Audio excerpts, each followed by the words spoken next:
Renungan harian ini diadaptasi dari buku renungan harian Star Bina Warga GKI. Shalom teman-teman, lilin kecil hari ini tentang Roh Kudus mendidik kita untuk jujur.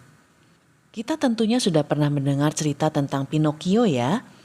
Cerita terkenal dari Italia tentang boneka kayu yang hidungnya menjadi panjang setiap kali dia berbohong. Hidungnya akan semakin panjang setiap dia menambahkan kebohongannya. Kalau dia mengakui kebohongannya, hidungnya akan memendek dan akhirnya seperti semula kembali. Kalau kita berbohong, hidung kita tidak akan menjadi panjang.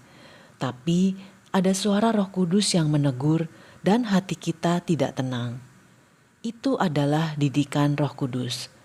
Roh Kudus terus mengingatkan kita untuk tidak berbohong. Alkitab mengajarkan kita supaya tidak berbohong. Di kisah ini, akibat berbohong adalah kematian. Ngeri ya? Gereja mula-mula yang dipenuhi dengan kasih karunia Allah yang sempurna dipersatukan dalam kasih mereka bagi Allah dan bagi orang lain. Banyak orang Kristen menjual tanah dan harta benda mereka dan membagikan uang itu kepada mereka yang membutuhkan. Tetapi ada tantangan bagi kekuatan dan kesatuan yang dinikmati gereja mula-mula itu.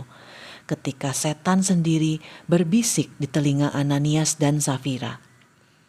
Ananias berkata kepada istrinya, "Mari kita jual tanah kita, tapi tidak usah memberi semua uang hasil penjualan. Kita akan diam-diam menyimpan sebagian untuk kita sendiri." Istrinya menyetujui rencana itu. Ananias dengan bersemangat meletakkan uangnya di kaki para rasul. Benar, itu bukan semua yang dia dan istrinya peroleh dari penjualan, tetapi itu sudah banyak. Petrus menghardik Ananias. "Tanah ini milikmu, dan uang yang dihasilkan dari penjualan adalah milikmu. Kenapa kamu tidak mengatakan yang sebenarnya kepada kami? Mengapa berusaha membuat kami percaya bahwa kamu telah memberikan semuanya? Kamu tidak berbohong kepada manusia, tetapi kepada Tuhan." Setelah dia mendengar kata-kata itu dari Petrus, Ananias jatuh ke tanah dan mati seketika. Kabar mengejutkan itu menyebar dengan cepat dan mereka yang mendengarnya dipenuhi dengan ketakutan yang luar biasa. Beberapa pria muda di dekatnya tersungkur, mengangkat jenazahnya dan membawanya keluar kota untuk dikuburkan. Kisah sedih ini tidak berakhir dengan kematian Ananias saja. Sekitar 3 jam kemudian, istrinya Safira yang tidak menyadari apa yang telah terjadi, datang ke hadapan Petrus. Petrus bertanya kepadanya, "Katakan kepadaku, apakah ini harga yang kamu dan Ananias terima untuk tanah yang kamu jual?" Dia menjawab, "Ya, itulah harganya."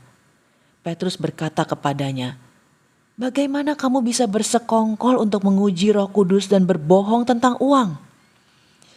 Orang yang sama yang menguburkan suamimu telah kembali dan sekarang akan menguburkanmu."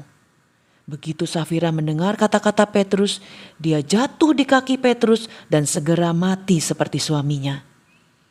Pemuda yang sama yang baru saja kembali dari penguburan Ananias mengambil tubuhnya dan menguburkannya bersama suaminya. Dan ketakutan besar menyelimuti seluruh gereja serta orang yang telah mendengar tentang peristiwa tragis itu. Sebagai anak Tuhan, kita mau memegang teguh perintah Tuhan. Jangan berbohong. Tuhan Yesus sudah mati di kayu salib menebus dosa kita. Kita mau hidup sesuai kehendak-Nya. Ayat hafalan kita, Amsal 15 ayat 3. Mata Tuhan ada di segala tempat, mengawasi orang jahat dan orang baik. Mari kita berdoa. Bapa di surga, tolong kami untuk mau belajar dari Roh Kudus, bertindak jujur sesuai dengan kehendak Tuhan untuk kami. Dalam nama Tuhan Yesus kami berdoa.